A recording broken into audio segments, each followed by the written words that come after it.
sudah banyak jatuh korban. Orang jatuh udah nggak kehitung.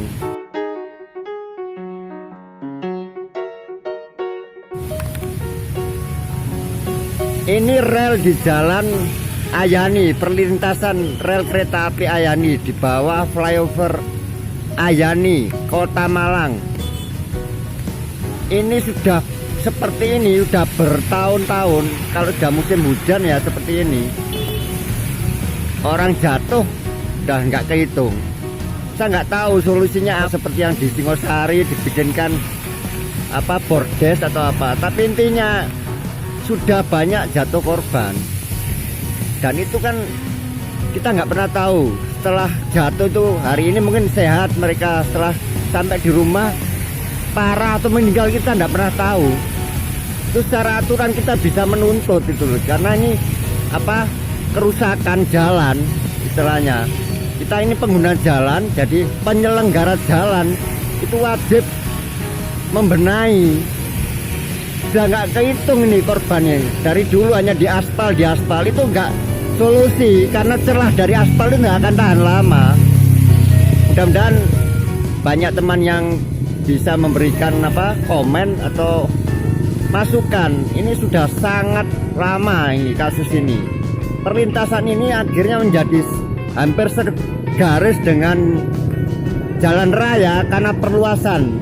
Dulunya karena saya tinggal di sini memang itu agak serong,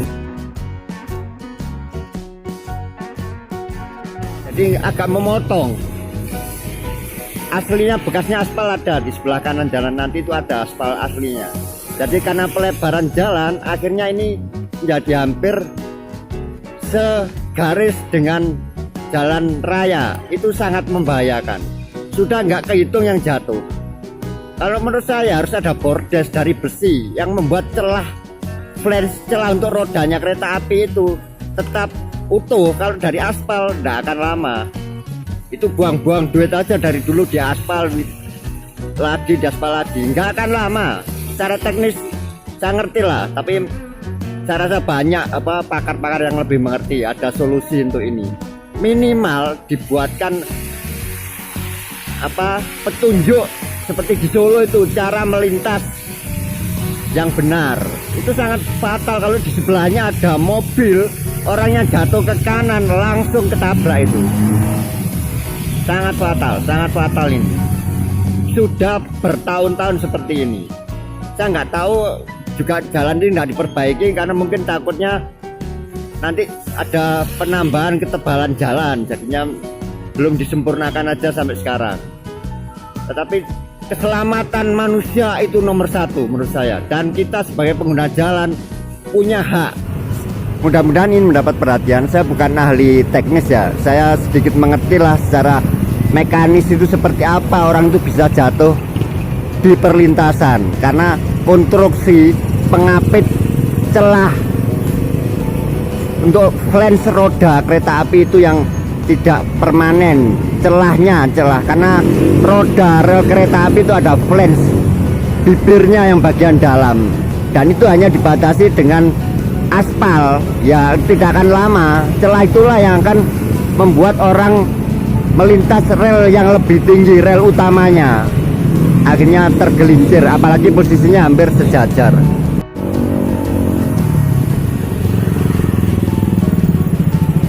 Tentu saja saya tidak bilang bahwa kecelakaan di jalan raya itu murni. Itu lihat itu pakai HP tangan satu lagi, murni dari prasarana atau jalan. Salah satu penyebabnya dan juga paling penting adalah karakter pengemudi di Indonesia itu, karakter pengguna jalan. Itu sudah umum sekarang ini, semua terburu-buru, semua ngebut seperti nggak ada waktu lagi. Egois, nggak mau ada yang pelan sedikit pun, yang depan berhenti disalip. Itu sudah salah satu penyumbang angka kecelakaan terbesar di Indonesia adalah karakter pengguna jalan. Kepribadian suatu bangsa bisa dinilai dari cara berlalu lintas. Itu menurut saya sangat tidak berlebihan. Itu bayangkan ada yang pelan-pelan disalip lagi. Itulah karakter pengendara. Jadi di sini saya juga bukan untuk fokus menyalahkan dari rel ini saja. Ini suatu complicated. Tetapi kita mengubah karakter atau kepribadian bangsa itu memang berat. Dan ini saya lebih fokus untuk keselamatannya dulu. Ini suatu kombinasi. Jadi karakter kepribadian bangsa ini juga penyumbang terbesar dari angka kecelakaan. Mau prasarana sebagus apapun, selama karakternya seperti itu, sangat sulit. Bahkan ini sudah umum, di jalan tol aja masih bisa kecelakaan. Itu salah satu contoh, teman-teman. Tanpa mengurangi rasa hormat saya kepada penjaga rel kereta api ini yang telah berinisiatif memberikan rambu-rambu ini juga sangat membantu.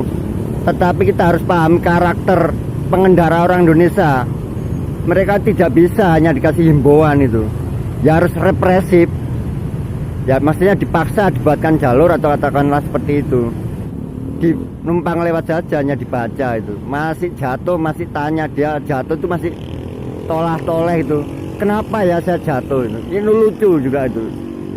Lihat itu nanti teman-teman. Sudah tahu ini satunya pelan-pelan disalip di sini. Wah, itu ada ngebut, ada yang pakai tangan satu tadi itu. Megangi HP satunya. Kalau jatuh dia kadang bingung itu. Kenapa ya saya jatuh itu? Benar-benar lucu orang Indonesia ini. Wah, ini nggak ada yang pelan hari ini. Orang semua terburu-buru. Seperti nggak ada waktu lagi sudah. Wah, ini semua milih ke jalur yang kanan. Wah, itu perempuan lagi itu. Wih, malah yang kencang-kencang itu perempuan sekarang ini kalau naik motor. Ini kan dikasih speed trap ya. Justru dihindari speed trap itu.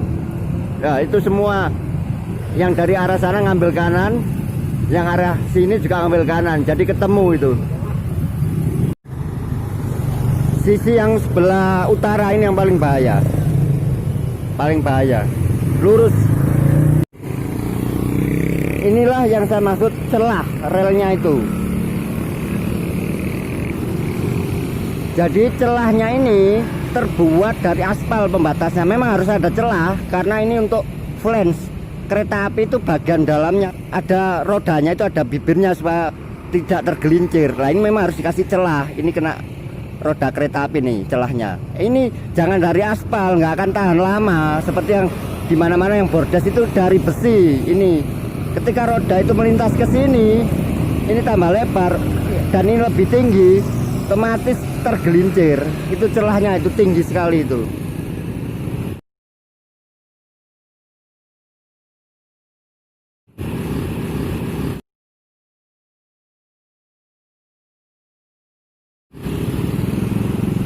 Sangat tinggi itu celahnya.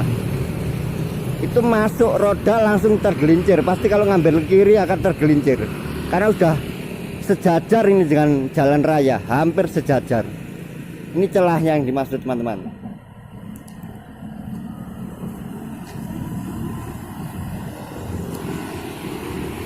Sambil dari sini akan kelihatan itu celahnya, itu yang bikin jatuh.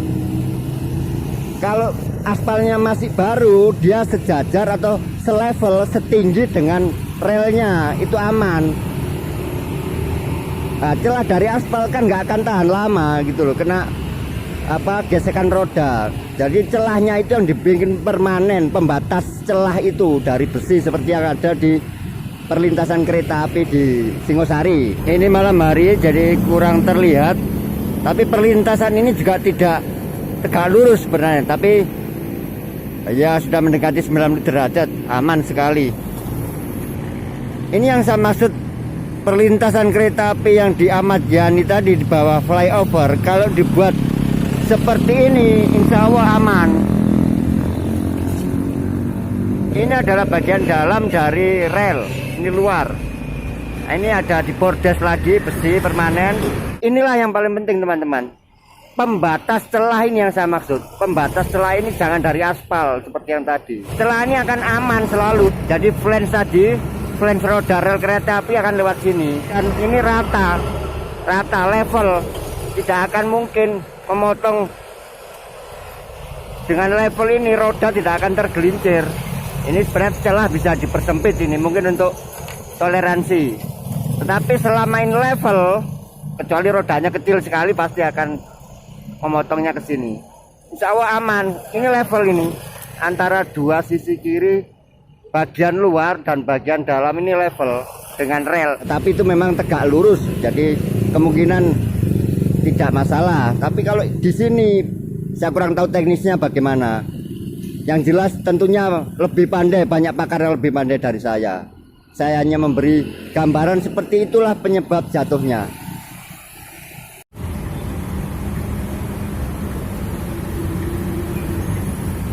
Inilah aslinya yang jalan simpangan ini.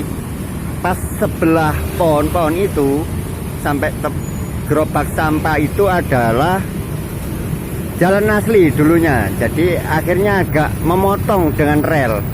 Tetapi setelah ada perluasan, akhirnya jalan itu posisi sekarang lurus hampir sejajar dengan perlintasan rel kereta api. Itu yang sangat berbahaya.